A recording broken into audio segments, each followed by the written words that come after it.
안녕 친구들, 돌아온 걸 환영해요. 2026 U-23 아시안컵에서 대한민국이 하늘이 준 기회를 놓치지 않고 8강전에서 호주를 꺾으며 4강 진출에 성공했습니다. 한국은 이번 대회에서 유일하게 연장전 없이 정규 시간 안에 2대1 극적인 승리를 거두며 준결승에 올랐습니다. 무려 6년 만에 4강 진출입니다. 숨막히는 명승부를 기대하신다면 조금 실망하실 수도 있겠지만 한국이 어떻게 여기까지 올라왔는지 그 과정과 결과를 지금부터 차근차근 전해드리겠습니다. 저는 대한민국 국민입니다. 솔직히 말하면 고민이 있었습니다.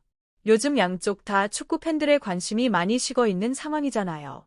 토트넘이 리그 18위 팀을 상대로 반등의 계기를 만들 수 있을지 지켜봐야 할지, 아니면 팬들에게 거의 외면받다시피 한 U-23 아시안컵 한국과 호주의 8강전에 집중해야 할지 콘텐츠 방향을 두고 진지하게 고민했습니다. 그런데요, 그래도 결국 대한민국이 먼저 아니겠습니까?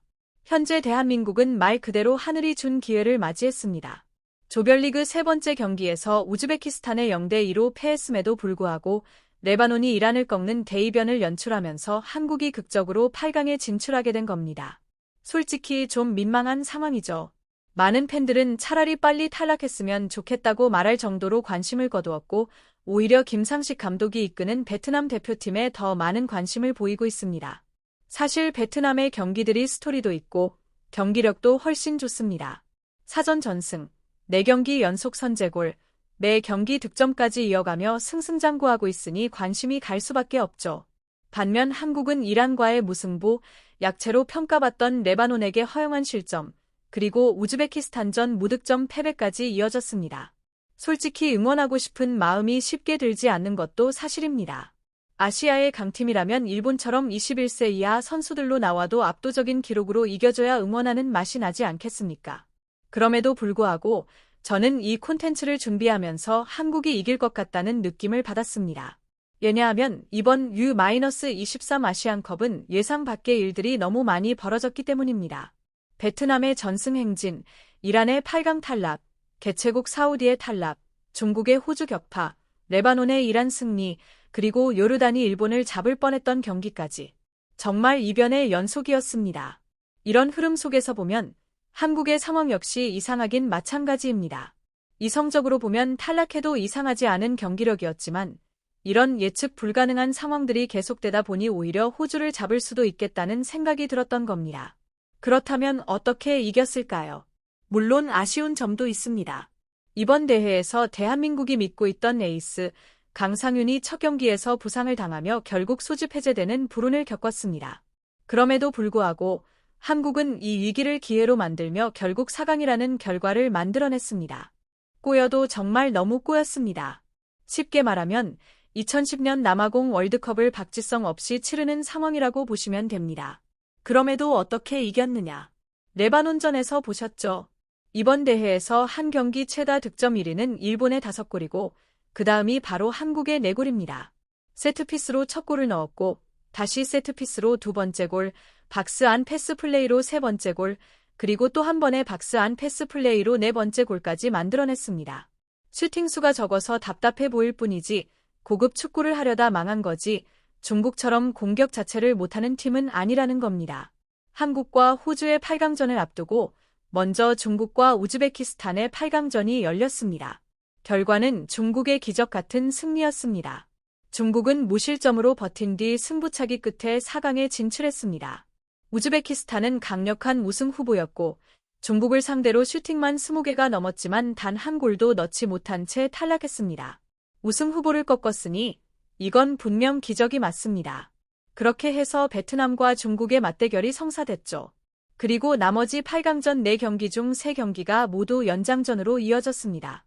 이런 상황에서 대한민국이 연장전 없이 호주를 잡아낸다면 분위기는 완전히 뒤집힐 수 있는 흐름이었습니다. 결국 뚜껑은 열어봐야 하는 거죠. 호주는 피지컬이 워낙 좋습니다. 유럽팀 같은 체격 조건을 갖고 있죠.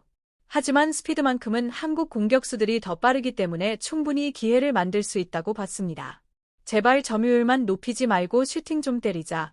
이런 생각이 절로 들더군요. 라인업이 공개됐을 때 대한민국에는 변화가 있었습니다. 조별리그에서 한 번도 선발로 나오지 않았던 백가원 선수가 선발 출전한 겁니다. 매치 정보상으로는 파이브백처럼 보였지만 실제 경기에서는 포백에 가까운 운영이었습니다. 분명 한국의 전력이 아쉬운 건 사실이지만 그렇다고 호주에 밀리는 모습은 아니었습니다. 무엇보다 투지가 달랐습니다. 다만 그 투지가 너무 과해지다 보니 호주 선수의 상의를 잡아끌고 늘어지다가 거에 벗겨버릴 뻔한 장면도 나왔죠. 경고를 받지 않은 게 정말 다행이었습니다. 호주의 역습으로 한두 차례 위기가 있었고 퇴장까지 나올 수 있었던 상황도 있었지만 다행히 오프사이드가 먼저 선언되면서 큰 위기를 넘겼습니다.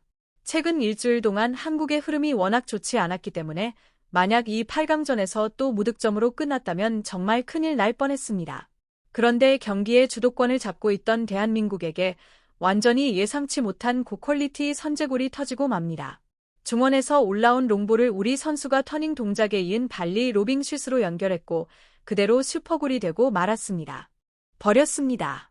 보통 이런 상황이면 터치를 한 번 더 하거나 뭔가를 더 만들어 보려다 실망을 줬을 텐데 이번에는 다이렉트 슈팅이었습니다. 이건 이미 분명한 지시가 있었다는 얘기죠.